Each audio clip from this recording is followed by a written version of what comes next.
If there's a crisis, will you be able to get any cash out of the bank? Will the banks even have any cash? Because as of last March, it is no longer a requirement. The banks do not have to have a single dollar bill in them. This is the Federal Reserve's, the Board of Governors of the Federal Reserve System, Policy Tools, Reserve Requirements page. Now, I've been looking at this page since I wrote my book. I've had this like bookmarked, and I look at it once in a while. There's minor changes here and there. Actually, the list of changes is all right here throughout the years. And they change reserve requirements and what banks have to be able to create loans. The required reserves and the reserves that the banks have to have are reserves that are at the Federal Reserve. So it's the commercial bank's account at the Federal Reserve. And the first $16.9 million worth of loans that they write always had a 0% reserve requirement. They didn't have to have a dime to be able to create the first $16.9 million that the bank creates. They just type it into your account. And then from 16.9 to 127.5 million, that tranche, they actually had to have 3% of that at the reserve account at the Federal Reserve. So if they loaned you $100, they type up brand new $100 into existence, and they have to find $3 they don't have to actually have it that day. They can go out and find it in the interbank lending market where they're all lending to each other at the end of the day when they settle accounts.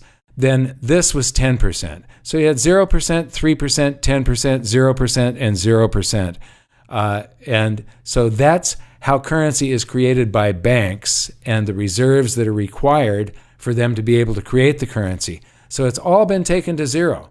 So this means that the commercial banks can now do infinite currency creation. They don't have to have anything to back it up except your signature on a loan document, an auto loan, a mortgage.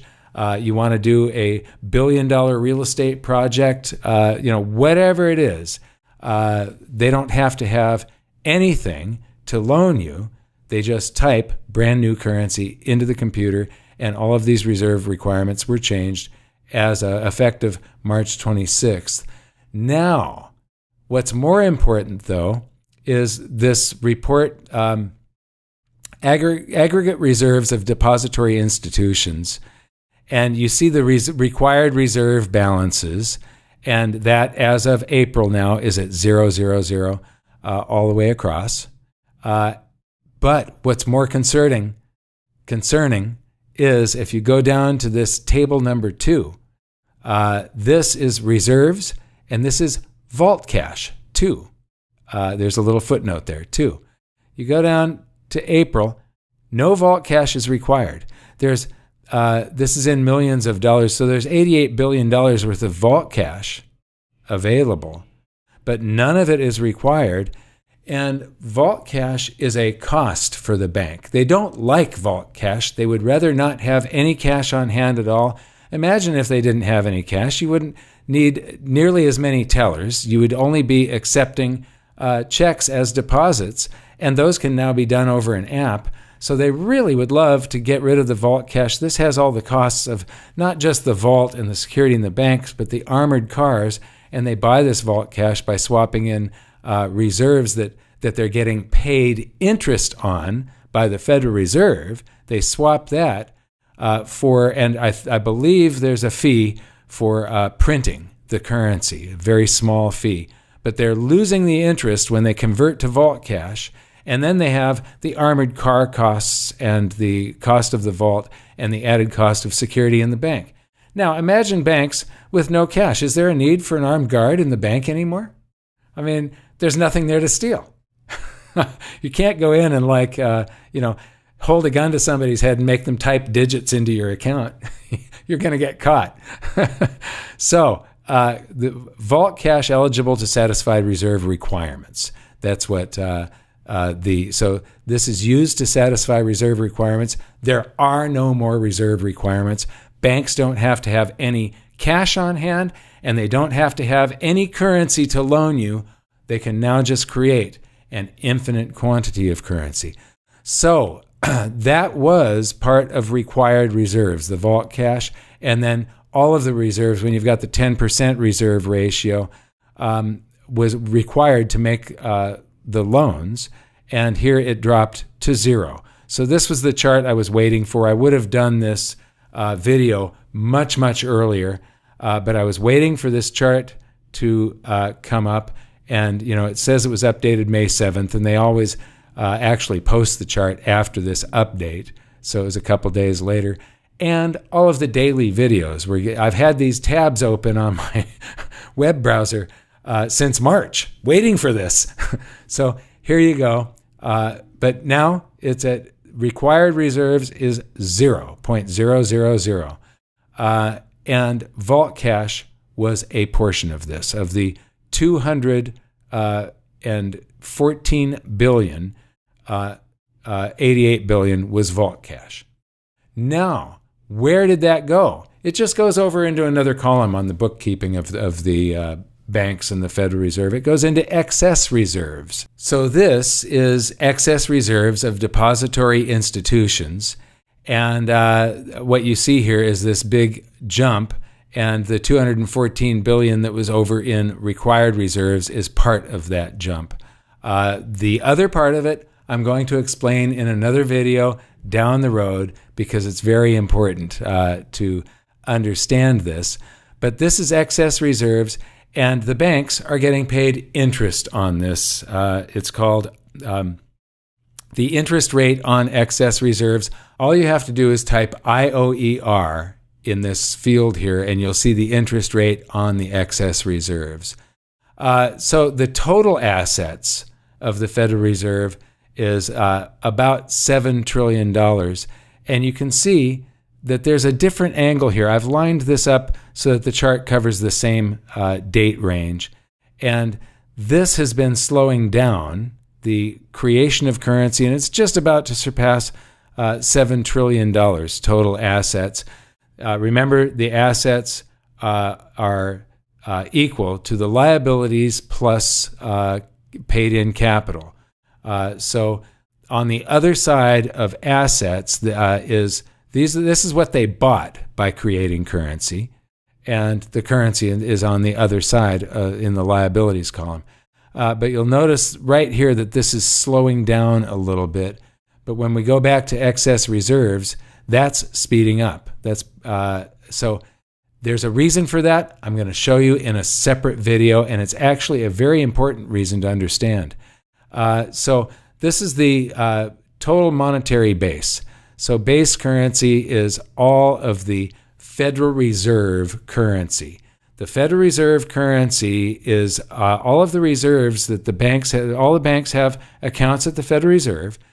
They're issued these central bank dollars that never leave the central bank. The only central bank dollars that leave the central bank are Federal Reserve notes, the actual paper notes in our wallets. The stuff in your bank account is bank credit that the bank created by typing digits into your account. And as you've just seen, they don't have to actually have anything to loan you. They just type digits into your account, any quantity you want. As long as they think that you can pay them back, your signature puts a set of handcuffs on you to pay them back, and whatever they've loaned you on, they can foreclose against. But the total monetary base has exploded, and we're now about to, we're getting close to 5 trillion on the monetary base. Now, before the crisis of 2008, this was at 0.85 trillion. 0 point something, is my point here. 0 point, and here we are at 5. That's a big difference. And some of this is starting to show up in circulation. This is the M2 money stock, which the Federal Reserve says is the largest measure of the currency supply. They used to have an M3, and they discontinued that back in March of 2006. it was the broadest measure of the currency supply. And you can see that this has gone vertical in just the last several weeks here. So from March 9th to today, this is going vertical. And it has gained roughly $2.25 trillion there, it looks like. So that's important. But this is what cracks me up. They say that this is the broadest measure of the currency supply. So of the $17.3 trillion that's available of the total money stock, the largest measure of the money stock, 20.5 trillion of the 17.5 is available instantly. This is, they call it money, I call it currency. So this is currency of zero maturity. They don't know the difference between money and currency. I do. So money of zero maturity, they call it money stock. And that means currency that is instantly available right now. So what they do is they take M2 minus time deposits, and then they add in the big money market funds and stuff. And that has really grown here. It's taken off. It was at 17.3 and now it's at 20.5. So the currency supply is exploding, but these money market funds are over, I can't remember the size of them. It used to say down in these notes here, but you can find out on the Fed's website. So this includes the really big money that the brokerage houses are holding and stuff like that. And so the bailouts and everything, if you didn't receive, so this is what, $3 trillion? Yeah, there's more than $3 trillion here that is in checking accounts somewhere, accounts that are instantly accessible.